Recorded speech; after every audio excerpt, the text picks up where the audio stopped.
அப்புறம் என்னப்பா சேது ப்ரோவே சொல்லிட்டாரு, இந்த வாரம் வந்து நான் யாரையும் கேள்வி கேட்க போகிறதில்ல, யாரையுமே ரோஸ் செய்ய போகிறதில்ல. ஏன்னா வந்து எனக்கு பிடிச்ச பிளேயர்ஸ் எல்லாருமே வந்து இந்த வாரம் வந்து மிகச்சிறப்பாக விளையாடி இருந்தாங்க.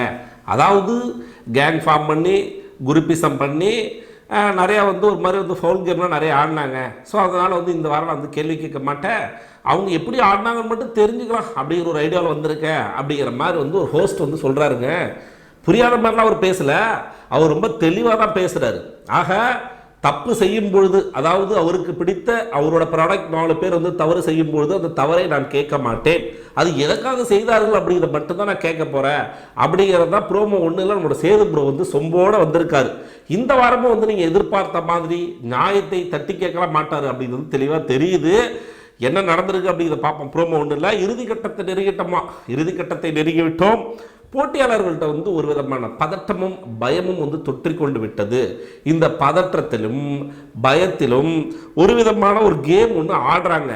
அந்த கேம் நல்லதா கெட்டதான்னு தெரியலன்னு சொல்கிறாரு ஒரு ஹோஸ்ட் வந்து. அப்படி சொல்லலாமா? ஏன்னா நீங்கள் தான் இந்த வாரம் முழுக்க என்ன தவறுகள் நடக்குது, யார் யார் தப்பு செஞ்சா, யார் யார் குரூப்பிசம் கேம் ஆடினாங்க, டிடிஎஃப்ல இண்டிவிஜுவலாக அவங்க டிடிஎஃப் வின் பண்ணணும்னு ஆடுறத விட்டுட்டு சம்மந்தமே இல்லாமல் இன்னொருத்த ஜெயிச்சிடக்கூடாது, எப்படி இன்னொருத்த எந்த சுச்சுவேஷன்லையும் இன்னொருத்த டிடிஎஃப் அடிச்சிடக்கூடாதுன்னு ஜெயிக்கிறாங்க.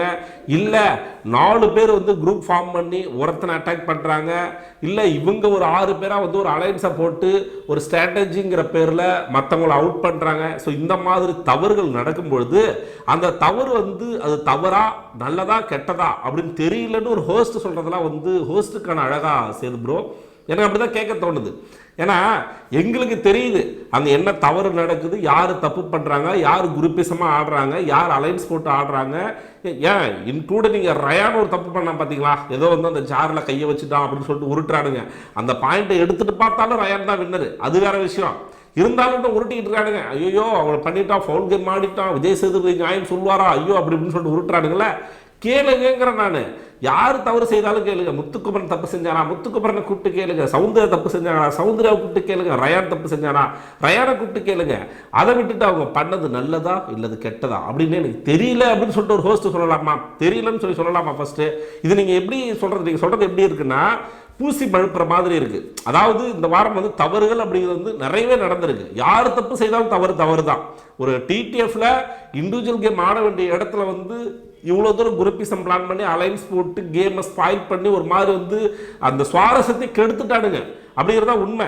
இது வரைக்கும் இந்த 8 சீசனில் 7 சீசனில் இல்லாத அளவுக்கு ஒரு குரூப்பிசம் இந்த சீசனில் தான் இருந்துச்சு. ஒரு அலைன்ஸ் போட்டு ஆடுறது, அதாவது பிக் பாஸ் ஒரு டாஸ்க் ஒன்று கொடுக்குறாருங்க, அவர் ஒரு பேட்டர்னில் கொடுக்குறாரு, இப்படி கேம் ஆடுங்கடா அப்படின்னு சொல்லிட்டு கொடுக்குறாரு.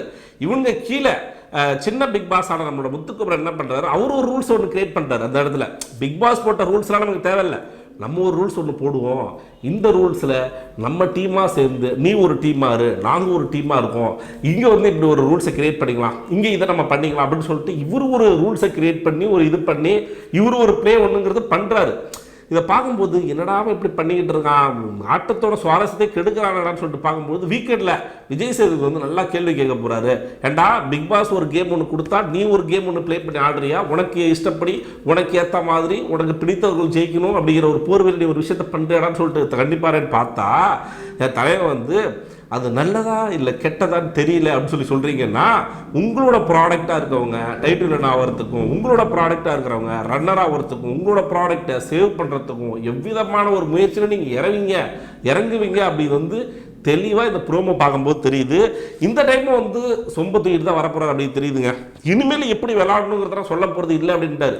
ஆக இத்தனை வாரமாக வந்து சின்ன சின்ன தவறுகள் செய்த போது அதெல்லாம் வந்து சுட்டி காட்டி பெருசாக ஊதி பெருசாக்கி விஷால் வந்து அந்த கேப்டன்ஷிப் பண்ணிருப்பான் பார்த்தீங்களா. நான் சொல்கிறேன் பாருங்க, தீபக் அப்புறமா விஷால் தான் இந்த சீசனோட மிகச்சிறந்த கேப்டன்சி. இதை நீங்கள் உங்களுக்கு பிடிக்கல அப்படின்னாலும் ஒத்துக்கிட்டு தான் ஆகணும். பட் ஆனால் ஒரே ஒரு சின்ன தவறு செஞ்சிருப்பான், ஒன்றுமே இல்லை. அன்சிதா ஜாக்லின்ங்கிறத வந்து ஜாக்லின்ங்கிறத வந்து வாய்ஸ் ரைஸ் பண்ணியும் அன்சிதாங்கிறத வந்து வாய்ஸ் கொஞ்சம் கம்மியாகவும் பேசியிருப்பான். இதுதாங்க பண்ணியிருப்பான். அவனை போட்டு அந்த வாரம் ஃபுல்லாக அடின்னு அடிச்சிங்க, ஃப்ராடு கேப்டன் சொன்னீங்க, அவ்வளோ விக்ரமாக அவன் மேலே வந்து நிறைய வன்மத்தை கொட்டினீங்க. அவ்வளோ ஒரு சின்னோண்டு தப்பு பண்ண அவனை போட்டு அடிச்சுட்டு ஒரு சின்ன ஒரு எப்படி சொல்கிறது ஒரு சின்ன அப்ரிசியேஷன் கூட அவனுக்கு கிடைக்கல. ரெண்டாவது விஷயம், இந்த பிங்க் டீமு 6 பேர் சேர்ந்து பிங்க் டீமை வந்து தனியாக போட்டு அட்டாக் பண்ணானுங்க. அந்த வாரமும் பிக் பாஸ் ஒரு கேம் ஒன்று கொடுத்தாரு. பட் ஆனால் இவனுங்களா ஒரு குரூப்பிசம் கிரியேட் பண்ணி, இவனுங்களா ஒரு அலைன்ஸை கிரியேட் பண்ணி, இந்த 6 பேர் சேர்ந்து அந்த பிங்க் டீமை போட்டு அடி அடி நடிச்சானுங்க. அந்த பிங்க் டீம்ல எல்லாருமே வெளியேறிட்டாங்க. ஆனால் அந்த பிங்க் டீம் அன்னைக்கு காலையிலேருந்து நைட்டு வரைக்கும் எவ்வளோ டஃப் கொடுக்க முடியும் டஃப் கொடுத்தாங்க. அவ்வளோ தூரம் உசுரை கொடுத்து விளையாட்டாங்க. அந்த 6 பேருக்கு எதிராக 6 பேர் விசஸ் 3 பேர் அப்படின்னு இருந்துச்சு. அந்த வாரம் நான் என்ன நினச்சேன், பிங்க் டீமுக்கு ஒரு சின்ன சின்ன தவறுகள் செய்தாலும் ஒரு மிகப்பெரிய அப்ரிசியேஷன் இருக்கும், அவங்கள வந்து நிறைய பாராட்டுவார்னு நினைச்சேன். அதுக்கு நேர் எதிராக அந்த டீமை போட்டு பொலன்னு பொழந்தாருங்க. ஆனால் இது வரைக்குமே அதுக்கான நியாயம் அப்படி வந்து கிடைக்கப்படவே இல்லை. இந்த மாதிரி விஜய் சேதுபதி அவர்கள் வந்து நியாயத்தை கேட்பாங்க நம்ம எதிர்பார்த்தோம் அப்படின்னா அது கண்டிப்பாக கிடைக்காது. இங்கே குரூப்பிசம் கேம் ஆடுறவங்களும் அலைன்ஸ் போட்டு ஆடுறவங்களுக்கு தான் விஜய் சேதுபதி அவர்கள் வந்து சொம்பு தூக்குவார் அப்படிங்கிறது இதுக்கு முன்னாடி நம்ம பார்த்துருப்போம். இதில் விதிவிலக்கு இந்த வாரம் மட்டும் கிடையாது. இந்த வாரமும் சேம் லைக் அதை தான் பண்ண போகிறாங்கிறத மறைமுகமாக ப்ரோமோ 1ல் நமக்கு வந்து உணர்த்துறாரு. அது மட்டும் தெளிவாக தெரியுது. அதை தான் சொல்கிறாரு, இனிமேல் இப்படி எல்லாம் நான் கேட்க போகிறதில்ல, இதுக்கு முன்னாடி நீ அங்கே தான் சொம்பு தூக்குனீங்க, இப்பயும் அந்த சோஃபா கேங், அந்த குரூப்பிசம் கேங்கு, அந்த அலைன்ஸ் போட்டு ஆடுற கேங்கு, இந்த கேங்கு தான் நீ சொம்பு தூக்க போகிறீங்க. அது மட்டும் தெளிவாக தெரியுது.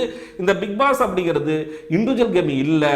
இந்த சீசனில் 7 சீசனில் இந்த மாதிரி ஒரு இதுவே வரல.